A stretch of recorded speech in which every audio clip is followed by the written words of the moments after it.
Beberapa hari kemarin ada ELTS juga, tapi itu hasil portingan, dan ini bukan portingan guys ya, ini asli build dari officialnya. Uniknya adalah screen recordernya ada 3.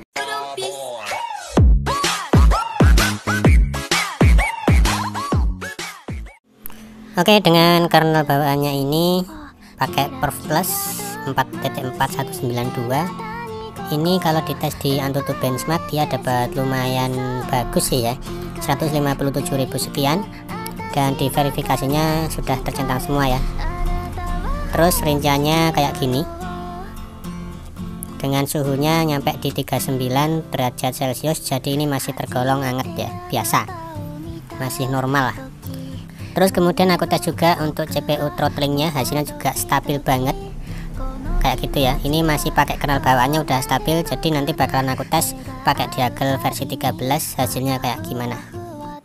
Secara garis besar aku suka banget sama custom ROM ini guys ya, dipakai main game juga enak, jarang aku temui minusnya dikit banget. Oke, yang terutama di bagian minus yang pertama itu di bagian foto square, ini dia bakalan force close. Kalau untuk di menunya di setting itu kamera sound, ini waktu kita disable dia juga bisa diem.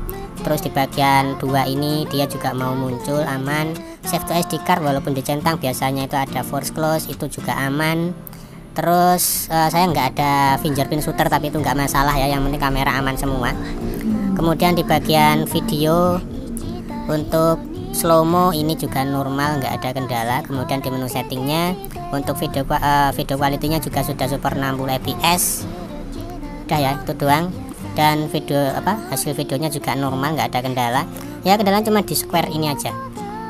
Terus kemudian untuk Magis yang aku pakai di sini masih 23.0 karena aku masih belum butuh buat update, dan safety net sudah tercentang semua. Kemudian di bagian Play Store ini uniknya adalah dia sudah pakai pokoknya udah update yang terbaru lah.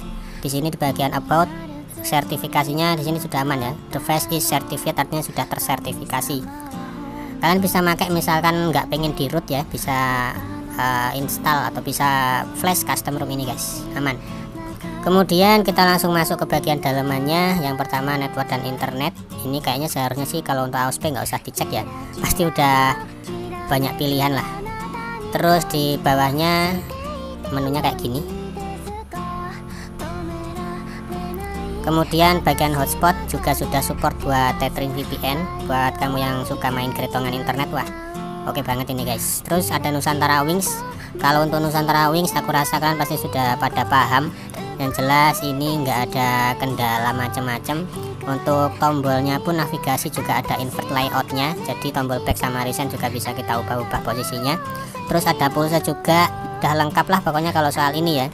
Yang jadi nilai plus di custom ROM ini sebenarnya di bagian sistem ya, ada Xiaomi Part, dan Xiaomi Partnya ini lengkap banget.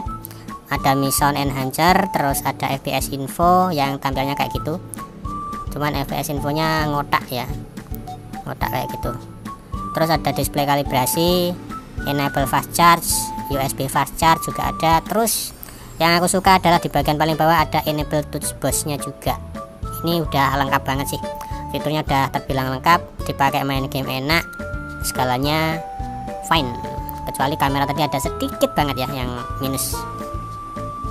Terus untuk security ini juga aman semua, nggak ada kendala. Untuk storage-nya internal kebaca kayak gini. Kemudian untuk baterainya juga masih terbilang terbilang irit lah kalau bisa dibilang kayak gitu. Jadi walaupun nggak dipakai apa-apa itu juga masih awet. Biasanya kan berkurang ya, nggak dipakai apa-apa beberapa jam gitu udah kekurang banyak. Ini masih tetap ya, maksudnya udah oke banget lah. Untuk manajemen baterainya, manajemen RAM-nya pun juga gitu. Oh ya, kita cek dulu untuk RAM-nya ya. Running service kemarin sih kesisa banyak. Nah ini kalian bisa lihat untuk RAM 3 GB kayaknya bisa banget lah pakai custom ROM ini guys. Ini sambil ngerekod aja masih kesisa 2 GB ya, 2 GB itu. Ini oke banget sih. Mungkin bakalan aku pakai terus ya. Ini aku simpen buat gantiin Corvus Omenku ya, yang sudah aku simpan beberapa hari, itu juga oke. Tapi ini kayaknya bisa jadi andalan sih. Cuman ada satu lagi yang kurang sih kayaknya ya. Misalkan ini launchernya pakai launchernya OnePlus atau launcher apapun itu yang bisa buat ngunci apps di sini ya, biar nggak ke close, itu kayaknya udah oke banget ya. Karena di sini untuk menunya cuma ada app info, split screen sama kill. Yang lain pun juga gitu, sama aja.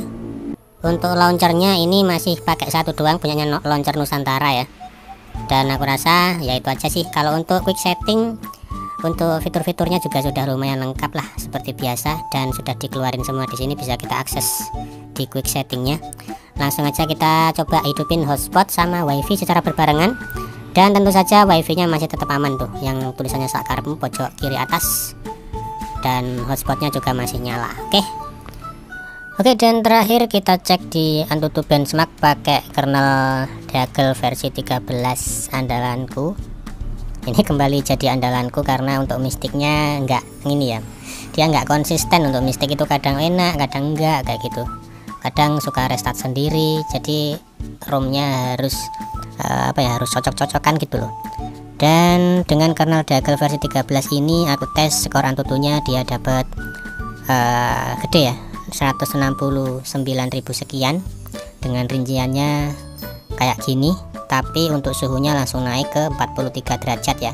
Kalau pakai Perf Plus tadi kan cuma 39, ini sudah naik jadi 43. Kemudian aku juga sudah tes untuk hasil CPU throttling-nya.